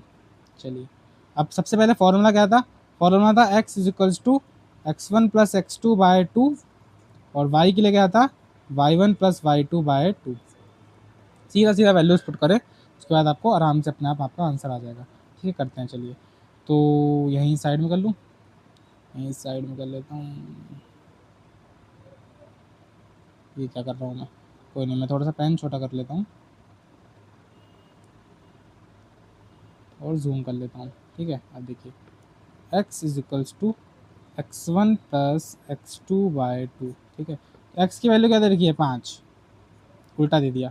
x1 की वैल्यू नहीं दे रखी, x1 की जगह क्या है, x1 है, और x2 की जगह क्या है, x3 है, तो डाल देंगे x3 अपॉन में 2, ठीक है। तो इधर 2 ये डिवाइड में इधर आके मल्टीप्लाई में, तो 5 इंटू में 2 is equals to x1 plus x3, ठीक है। तो कितना आ जाएगा, 10 is equals to x1 plus x3, ठीक है। आई होप आपको ये क्लियर हुआ होगा। उसके बाद दूसरे में क्या बोला है, दूसरे में बोला है कि y कितना दे रखा है, 1 is equals to y1 plus y2 by 2, यानी y1 प्लस y2 की वैल्यू कितनी आ गई है, 2 आ गई है, ठीक है। चलिए तो यहाँ से मुझे क्या मिला, x1 प्लस x3 मिला, y1 प्लस y2 2 मिला, किस वाली लाइन से, इस वाली लाइन से। बड़ा मुश्किल क्वेश्चन है और बहुत बड़ा क्वेश्चन है, इसलिए मैंने आपके लिए लेके आया हूँ। चलिए तो जो इन्फॉर्मेशन मुझे मिली है उसको साइड में लिख लेता हूँ। क्या इन्फॉर्मेशन मिली मुझे, मुझे मिली भाई x1 प्लस x3 कितना है, 10 है, y1 प्लस y2 कितना है, 2 है, ठीक है। चलो एक लाइन से मुझे मिली। अब सेकंड वाले को उठाऊंगा मैं, इस वाले को ए बी को उठाता हूँ, आपकी मर्जी, आप किसी को बिठा लो, पहले मैं अभी बी को उठा रहा हूँ। ए बी, ए क्या है मेरा, ए मेरा x1 कॉमा y1 है, बी मेरा क्या है, बी मेरा x2 कॉमा y2, बीच वाला पॉइंट क्या है, बीच वाला पॉइंट है 6 कॉमा 5, 5 से लिख लो 5, ठीक है। अब यहाँ भी वही same formula, 6 is equals to x1 plus x2 by 2, यानी x1 प्लस x2 की वैल्यू कितनी आ जाएगी, 12, 6 दूनी 12, उधर भेज दोगे तो। वैसे ही 5 is equals to y1 plus y2 या बाय 2, यानी y1 प्लस y2 की वैल्यू कितनी आ जाएगी, 5 2 ज़ा 10, ठीक है। 2 इक्वेशन मुझे यहाँ से मिल गई, ठीक है। अब और इक्वेशन लास्ट कहाँ से बची, बी सी ले लेता हूँ मैं, ये क्वेश्चन अलग क्वेश्चन है, ठीक है, ये क्वेश्चन अलग है, इसको हम बाद में नेक्स्ट स्लाइड पे कर लेंगे। ये मेरा बी, ये मेरा सी। बी के कोऑर्डिनेट्स क्या थे, x3 कॉमा y3 था, हाँ यही था, नहीं उल्टा लिख दिया। बी के x2 कॉमा y2 थे, x2 y2 थे, और सी के थे x3 कॉमा y3, ठीक है। चलो बीच वाला पॉइंट क्या था, बीच वाला पॉइंट था 0,5, 0,3, 0,3। चलिए तो भाई 0 is equals to x2 plus x3 by 2, ठीक है। चलिए तो यहाँ से x2 प्लस x3 की वैल्यू कितनी आ गई, 0, 2 इंटू में 0 तो 0 ही हो गया ना, यानी कि x2 किसके बराबर आ गया, माइनस x3 के बराबर आ गया, ठीक है। अब लास्ट में ये कि 3 is equals to y2 plus y3 by 2, यानी y2 प्लस y3 की वैल्यू कितनी आ गई, 6 आ गई। चलो अब देखो कौन कौन सी क्वेश्चन है मेरे पास, वो सारी मैं यहाँ पे साइड में लिख लेता हूँ। देखो सबसे पहले ऊपर से मुझे मिली थी x1 plus x3 is equal to 10 और y1 plus y2 is equal to 2। क्या मिली थी, x1 plus x3 is equal to 10, x1 plus x3 is equal to 10, और y1 प्लस y3 था, y2 था,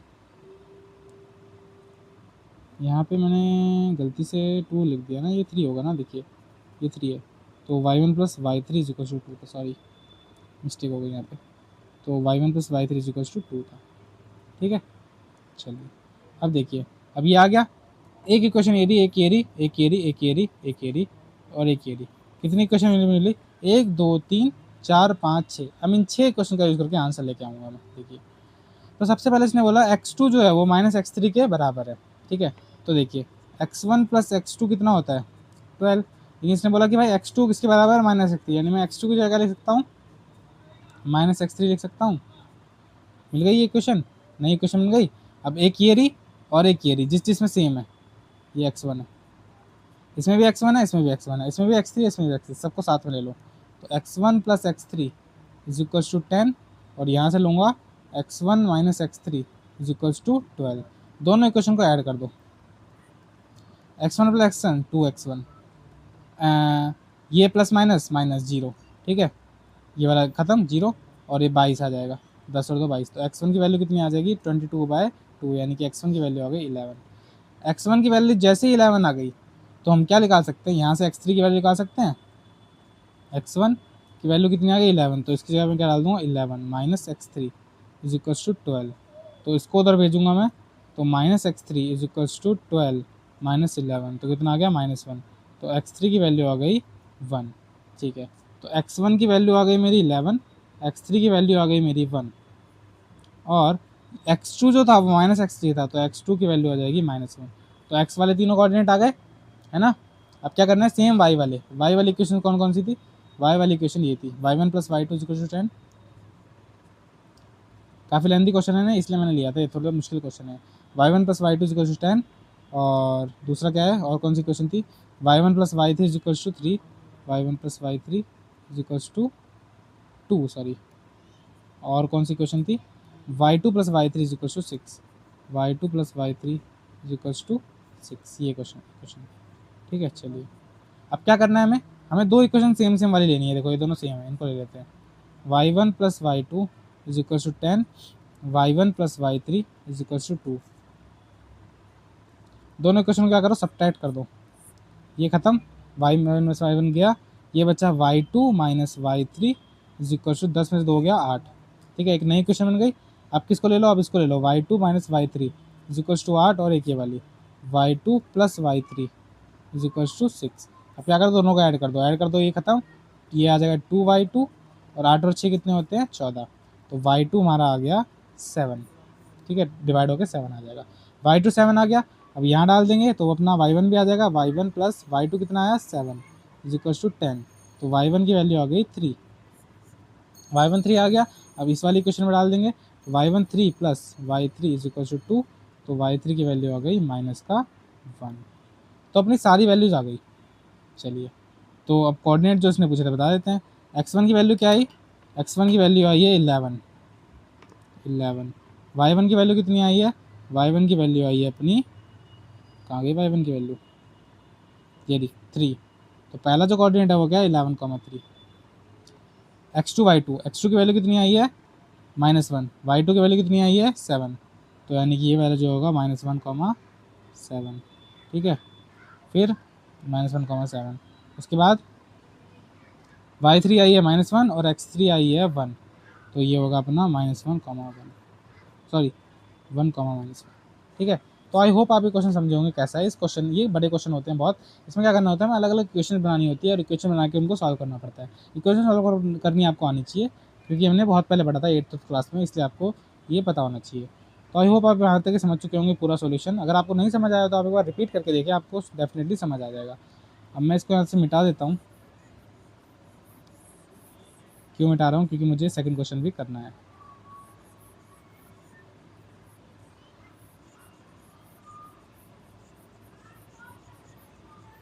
चलिए अब ये वाला क्वेश्चन हम करते हैं। बोला plot the planes, plot the points ये एंड ये इन द कोऑर्डिनेट ABCD²। अब देखो उसने बोला कि एक वो ले लो, कोऑर्डिनेट सिस्टम ले लो। अब इन पॉइंट्स को आप प्लॉट करो, तो इन पॉइंट्स को आप प्लॉट कर लोगे इजीली। कैसे प्लॉट करोगे, दिख रहा है भाई 2,1 1,2 C, ये और ये चारों पॉइंट हमें इजीली दिख रहे हैं, है ना, इनको आप आसानी से प्लॉट कर लोगे। अब इसने पूछा है कि बताओ ये स्क्वायर है कि नहीं है, तो स्क्वायर की कंडीशन क्या होती है, स्क्वायर की कंडीशन है, मान लो ऐसे करके हमारे 4 पॉइंट बने होंगे,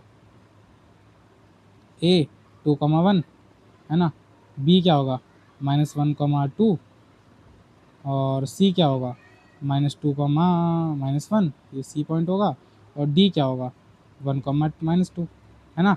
अब स्क्वायर की कंडीशन होती है कि AB = BC = CD is equals to AD, यानी कि चारों साइड्स बराबर होनी चाहिए पहली बात। तो चारों साइड्स बराबर का मतलब यार ये डिस्टेंस निकाल लोगे, ये डिस्टेंस निकाल लोगे, ये डिस्टेंस निकाल लोगे, ये डिस्टेंस निकाल लोगे, डिस्टेंस फॉर्मूला डाल के, कितना ईजी है ना।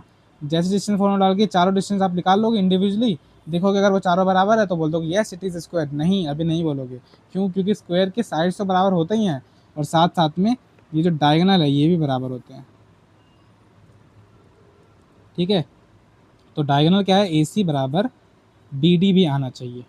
अगर ये दोनों चीज़ें ट्रू है तो क्या बोल दोगे आप, yes it is a square, ठीक है। तो ये क्वेश्चन मैं आप पे छोड़ रहा हूँ होमवर्क के लिए, इजीली कर लोगे। मैंने आपको तरीका बता दिया है क्योंकि मेरा काम है ये तरीका बताना। आप जब तक खुद से आप अपना पेन नहीं चलाओगे तब तक आप सीख नहीं पाओगे, ठीक है। तो इसलिए आप इसको ट्राई करना। अगर नहीं समझ आएगा तो आप कमेंट्स में पूछ सकते हैं, मैं आपको रिप्लाई दे दूंगा, या फिर कभी क्वेश्चन अगर मैं करवाऊँ तो आप मुझसे पूछ लेना। चलिए अब देखते हैं अगला क्वेश्चन। हाँ, ये वाला क्वेश्चन करवा देता हूँ मैं, पहले इसको मैं मिटा देता हूँ। चलिए, इस क्वेश्चन में बोला are the points M, A and G on the same straight line. बोला 3 पॉइंट्स है, एक है M, एक है A और एक है G, 3 पॉइंट्स है, ठीक है। चलो बना लेते हैं। तो A पॉइंट क्या है, 0,0, ठीक है। G पॉइंट क्या है, 6,8, यानी कि ये तो यहाँ पे होगा राइट साइड, और ये M पॉइंट कहाँ होगा, लेफ्ट में होगा, -3,-4, ठीक है, M पॉइंट। चलिए, तो ये 3 पॉइंट्स इसने बोले हैं, है ना। ऐसे कहीं पे होंगे, ये नहीं ऐसे ऐसे लाइन में ऐसे नहीं पता ऐसे होंगे, वो बस मैंने लिख दिए हैं, ठीक है। अब इसने बोला कि ये लाइन में है कि नहीं। लाइन में होने का सिंपल सा एक तरीका आपको पता करना है, क्या कि ये क्या था, G। अगर आपका MA प्लस MG बराबर आ जाएगा, MA प्लस AG बराबर आ जाएगा MG के, यानी कि MA मतलब ये डिस्टेंस M है, ठीक है। और AG क्या है, AG ये डिस्टेंस, और MG क्या है, MG ये यहाँ से यहाँ तक का पूरा डिस्टेंस, ये तीनों आपस में बराबर आ गए। तो वो पॉइंट क्या है, कोलीनियर है। कोलीनियर का मतलब क्या होता है, कोलीनियर का मतलब ही यही होता है क्या, कि तीनों पॉइंट एक ही लाइन में, कोलीनियर, को मतलब कॉमन लाइन, ठीक है, कॉमन लाइन पे तीनों पॉइंट्स है। तो ये कैसे करेंगे, सबसे पहले हम MA निकाल लेंगे, MA का डिस्टेंस फॉर्मूला लगा लेंगे।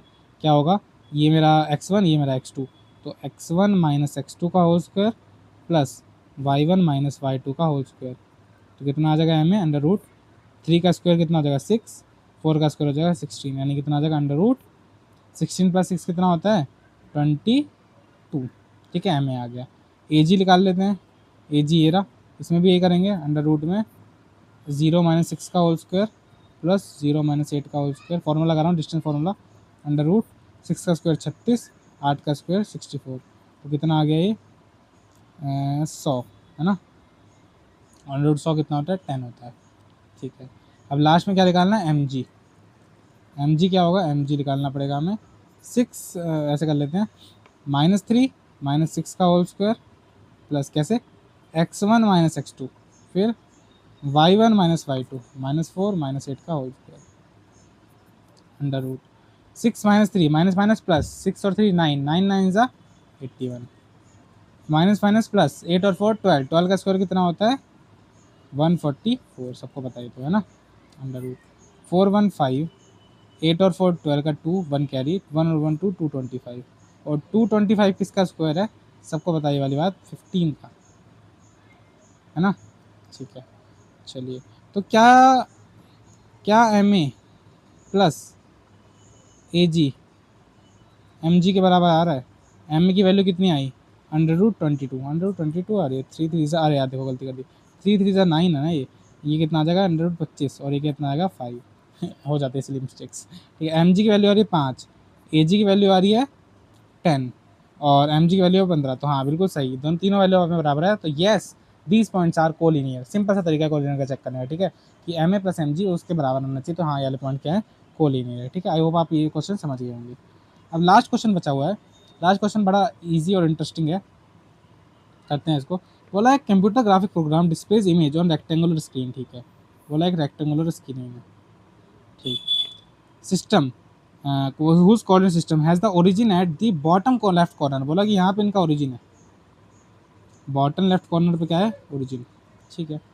The screen is 800 pixel wide, wide मतलब चौड़ाई 800 पिक्सल, यानी कि कितनी पिक्सल्स है 800 पिक्सल्स है, एंड 600 पिक्सल्स हाई, 600 पिक्सल ऊपर है, यानी कि ये जो हाइट है कितनी है 600 पिक्सल है, यानी वाई 600 और एक्स कितना है 800। ठीक है।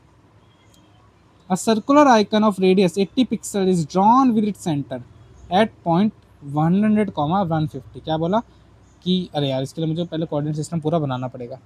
तो इसके लिए कोऑर्डिनेट सिस्टम के लिए ना मैं यूज़ करना चाहता हूँ, मैंने ऊपर कहीं कोऑर्डिनेट सिस्टम है, इसका यूज़ कर लेते हैं। चलिए थोड़ा सा ऊपर नीचे करना पड़ेगा लेकिन काम आ जाएगा ये। चलो तो उसने बोला कंप्यूटर स्क्रीन है, इसका ओरिजिन यहाँ मान लेते हैं। उसने बोला यहाँ से यहाँ तक 800 है, तो इसको मान लेते 100, इसको मान लेते 200, इसको मान लेते 300, इसको मान लेते 400, इसको मान लेते 500, इसको मान लेते 600, इसको मान लेते 700, इसको मान लेते हैं 800। ठीक है। और बोला वाइड कितना है 600, यानी 100, 200, 300, 400, 500 और 600। ठीक है, हो गया कंप्यूटर स्क्रीन।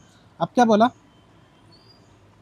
अब बोल रहा है कि एक सर्कल ड्रॉ किया है जिसका सेंटर क्या है 100, 150 सेंटर है। ठीक है, तो वो वाला पॉइंट ले लेते हैं पहले। 100, 150, 100 एक्स में और 150 यहाँ कहीं यहाँ पे होगा वो पॉइंट, है ना। अब यहाँ से बोला उसने एक सर्कल ड्रॉ किया 80 पिक्सल्स का। 80 पिक्सल यानी रेडियस 80 पिक्सल्स, यानी कि रेडियस कुछ 80 पिक्सल्स है। तो 80 पिक्सल्स कितना होगा सोचो। मैं यहाँ पे 100 पे हूँ। आप कोऑर्डिनेट सिस्टम पे इसको आप ग्राफ में बना के देखना, बहुत प्यारा बनेगा। ठीक है, बहुत अच्छा बनेगा। ये तो यहाँ पे ग्राफ नहीं है इसलिए दिक्कत हो रही है। देखो यहाँ से यहाँ तक की डिस्टेंस कितनी है 100, यानी 80 कहीं यहाँ तक ही होगा, तो यानी कि रेडियस कितना ही होगा। आई होप अंडरस्टैंडेबल है ये बात, है ना। कि क्या ये तो 100 यहाँ से शुरू है, यहाँ 200, तो दोनों बीच का डिस्टेंस 100। उसने बोला 80 पिक्सल तक ही रेडियस है, तो यहाँ पे कहीं होगा 20 पिक्सल छोड़ देंगे हम। और इसको उसको करके उसने क्या बना दिया है, सर्कल ड्रॉ कर दिया है। ठीक है, बन गया। ये भी कितना होगा 80 पिक्सल। समझ गए, पहला काम उसने ये बोला। ये पॉइंट क्या है, ए पॉइंट है क्या, ये 100, 150। ठीक है, इजी। चलिए अब क्या बोला आगे, आगे बोला है another circle of icon radius 100 pixel. इस बार रेडियस 100 पिक्सल है और बोला है 250, 30 क्या है उसका सेंटर है। तो 250, 230 देखते हैं पहले कहाँ पड़ता है।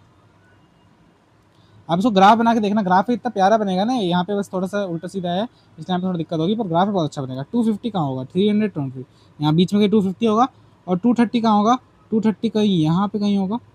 वाई का 230 कहीं यहीं होगा, है ना। और इसका एक्स का यहाँ पे 250 होगा, यानी ये वाला पॉइंट होगा कितना 250, 230। अब बोला यहाँ से 100 पिक्सल्स, तो अगर ये 250 है तो 100 पिक्सल कहीं 350 तक होगा, और 350 यहाँ कहीं बीच में होगा, यहाँ पे कहीं 350 होगा, और इसका पिक्सल यहीं तक होगा इजीली, है ना। ये कितना है 100, ये कितना था 80। अब बोला यहाँ पे रख के एक सर्कल बनाना है। ठीक है, चलिए थोड़ा अजीब सा बनाया पर काम चला लेना। आप उस पर बना के देखना एक बार खुद से। अच्छा मैं आपको तरीका बता रहा हूँ कि तरीका क्या है। ठीक है, बनाओ आप खुद से, अच्छा लगेगा आपको, खुद लगेगा भी कि हाँ यार क्वेश्चन सॉल्व किया है मैंने। ठीक है, तो ऐसा काम कुछ हुआ है 250, 230। ठीक है, ऐसा कुछ काम हुआ है। चलिए ये कौन सा पॉइंट है बी। क्वेश्चन क्या पूछा है, ये तो इसने इन्फॉर्मेशन दी है। क्वेश्चन पूछा है whether any part of the circle lies outside the screen. क्या कोई सर्कल आउटसाइड द स्क्रीन लाई कर रहा है, नहीं, दोनों के दोनों क्या है इनसाइड द स्क्रीन है। तो लिख दोगे नो ना। ठीक है, नो लिख दोगे सीधा सीधा। कोई भी सर्कल आउटसाइड नहीं करता लाए तो नो लिख दोगे। दूसरा बोला whether two circle intersect each other. क्या दोनों में से एक भी सर्कल इंटरसेक्ट कर रहे हैं एक दूसरे को। इंटरसेक्ट मतलब काट रहे हैं, नहीं काट रहे भाई। वो ऐसा लग रहा है कट रहे हैं पर नहीं काट रहे हैं असल में। आप उसमें बना के देखना और अच्छे दिखेगा, थोड़ा और गैप होगा, मेरा थोड़ा गैप कम है, लेकिन नहीं काट रहे होंगे। ठीक है, तो ये कितना सिंपल सा क्वेश्चन था।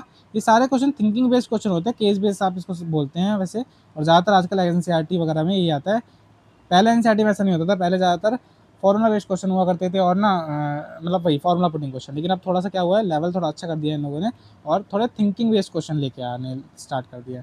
तो यहीं तक ये हमारा चैप्टर था। मैंने इस चैप्टर के आपके सारे टॉपिक कवर किए, जितने क्वेश्चन मुझे इंपॉर्टेंट लगे वो मैंने आपको सारे क्वेश्चन यहाँ पे करवा दिए हैं। अब बाकी के एनसीईआरटी के जो क्वेश्चन बच्चे हैं वो आप उसको खुद ट्राई करना। अगर आपको कोई क्वेश्चन नहीं आते तो आप कॉमेंट से पूछ सकते हो मेरे से, मैं आपको उसको शॉर्ट के माध्यम से, या फिर कभी अगर आपको प्रॉपर वीडियो चाहिए कि हाँ आपको प्रॉपर एक्सरसाइज सॉल्विंग की वीडियो चाहिए, तो वो भी आप मुझे कॉमेंट्स बता सकते हो, वो मैं आपके लिए प्रोवाइड करवा दूँगा। ठीक है, तो आज के लिए इतना ही। Thank you so much for watching this video and bye.